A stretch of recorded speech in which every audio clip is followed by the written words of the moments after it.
morning, children, and welcome to our today's English online classes. So let's continue with direct and indirect speech in today's video. So we need to learn the rules of conversion of direct speech to indirect speech and indirect speech to direct speech in today's class. As we have already learnt in our previous video about the basic rules of declaratives, let's recall. The reporting verb said plus to plus noun or pronoun is changed to told. Other reporting verbs like reply, answer may be used. That is the conjunction that is used in reported speech. And the words like tense, pronouns and words expressing nearness are changed. And in our previous video, we have learned the rules for these changes. Here, reporting verb RV means the reporting verb.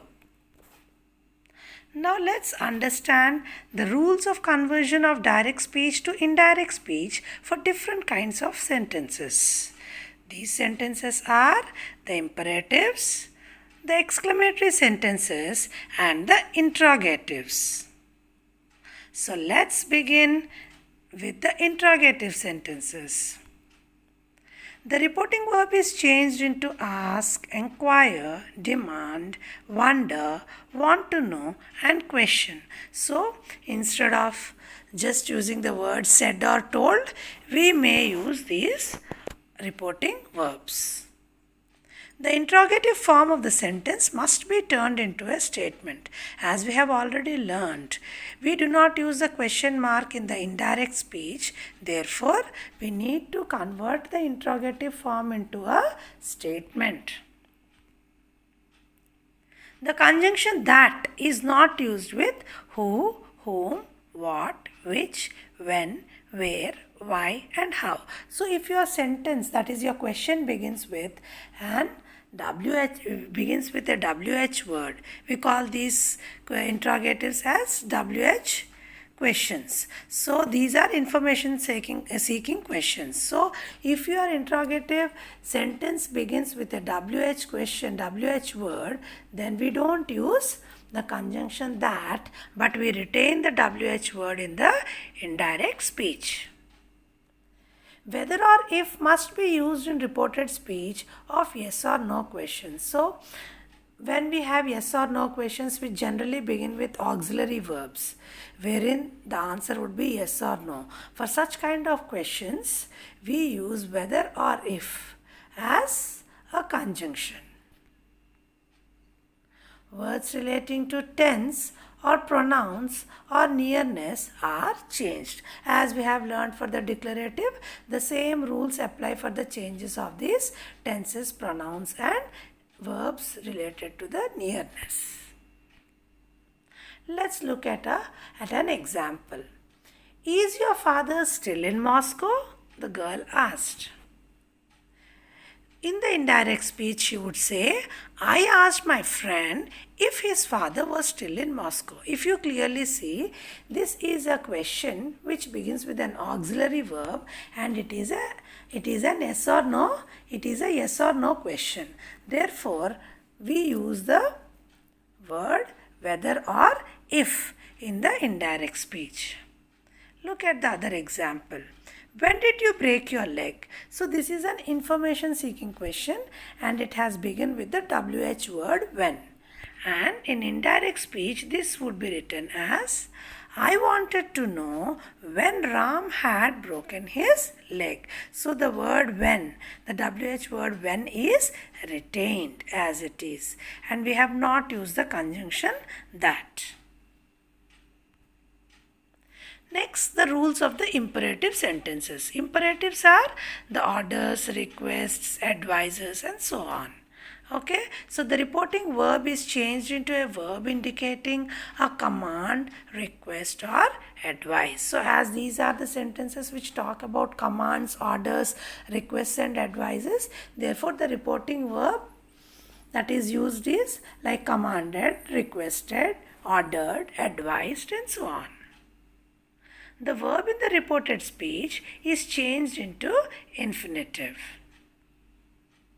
And the negative commands and advices are expressed using to plus infinitive. So we use the to infinitive with negative commands. Sentences with let, when they are converted into indirect speech, they can be converted using suggested or proposed plus gerund form, suggested or proposed plus infinitive, or sometimes suggested or proposed plus that clause also. The tense and pronouns must be changed. As we have learnt in the previous video, following the same rules, we need to change the tense and pronouns. Let's look at an example of the imperative sentences. The principal says here, don't waste papers. So she orders here. The principal ordered the students not to waste papers. So we have used the reporting verb ordered as it is an order, and as it is a negative command, therefore we have used the to infinitive, that is to waste. Can you teach me English? This is a request. Riya requested me to teach her English. So as it is a request, therefore the verb requested is written here and we have used the infinitive, that is to teach. Let's look at one more example with a request. Please play the guitar for me. So here the boy reports what his sister has said. My sister requested me to play the guitar for her. So look at the change in the pronouns. Me becomes her. Okay.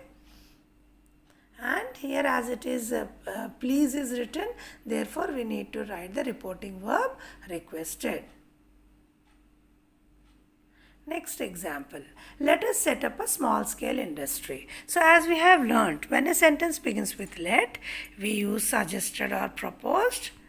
Okay, and we use the gerund form, or we use the infinitive, or we use the that clause. Okay, so here my friend suggested setting up a small scale industry. Here setting up is the gerund form. Therefore, suggested is used as it is a suggestion. Okay. Now, we would like to know the rules for the exclamatory and optative sentences. Children, what are optative sentences? Sentences which show a kind of desire or wish are called as optatives. Interjections, exclamations like hooray, alas, bravo, etc. are replaced by adverbs.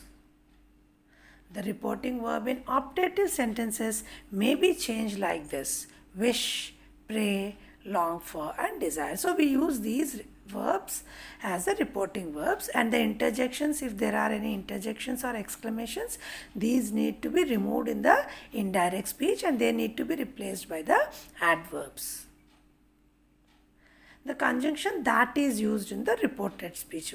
While we don't use that in the interrogatives, we use the conjunction that in the exclamatory sentences in the reported speech. For salutation at the time of meeting, so when you meet somebody, how do you wish? Wish plus good morning or evening or night.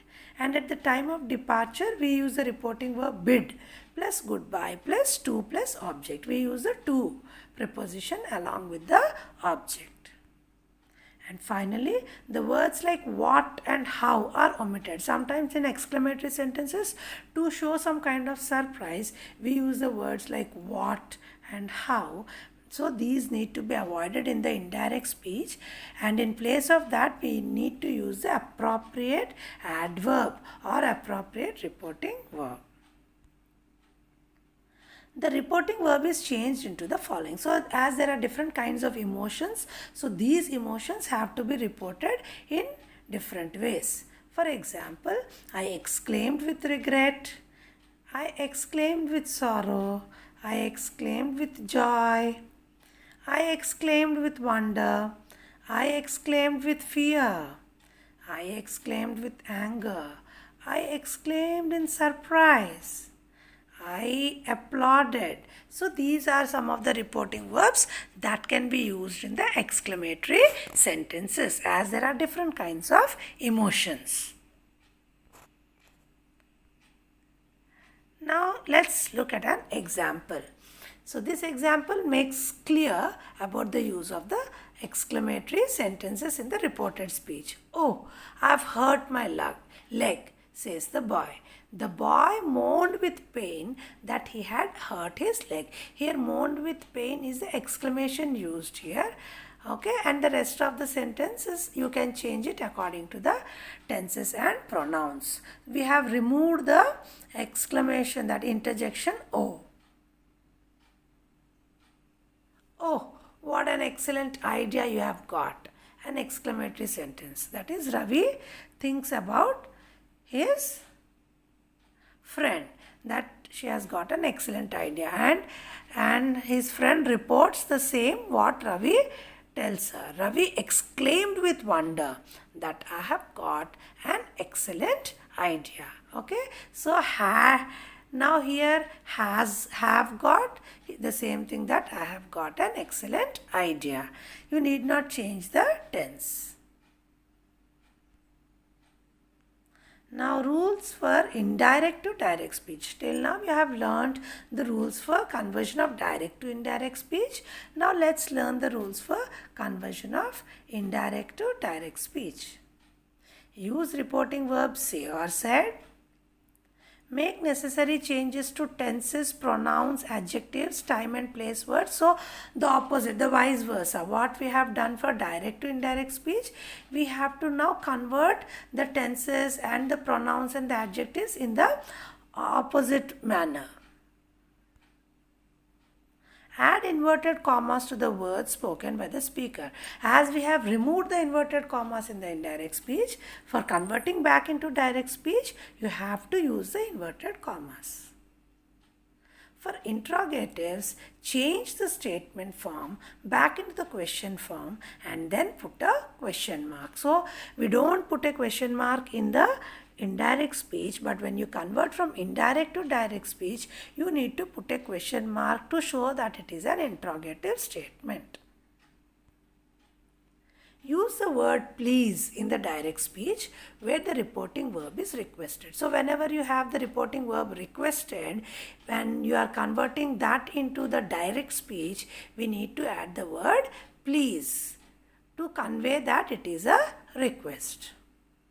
So these are the rules for conversion of indirect to direct speech. So once you are thorough with the rules of conversion of direct to indirect speech, the opposite rules hold good for the conversion of indirect to direct speech. Now let's understand both the videos in a nutshell. That is, we can talk about the mind map of the topic of the direct and indirect speech. So first we have learned that we need to change tenses, pronouns and other words while converting from direct to indirect speech. We have learned that we need to have the proper choice of the reporting verb to convey the idea of the sentence. Also we have learned that rules of the exclamatory sentences. We have also learned the rules for requests, orders and advice, that is the imperatives. We have also learnt the rules for the questions, that is the interrogative statements.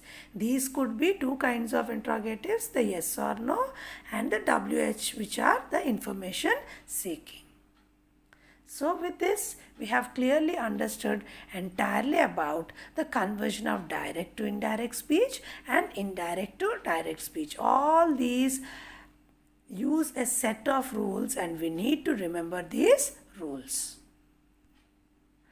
Keep practicing, children, all the rules. Learn properly and complete the work together, that is in your textbook. Okay. So here the boy says, Jia suggested to complete the work together. So both the children are speaking first in direct speech and then the indirect speech. Hope this topic is very clear to you. Thank you and have a good time.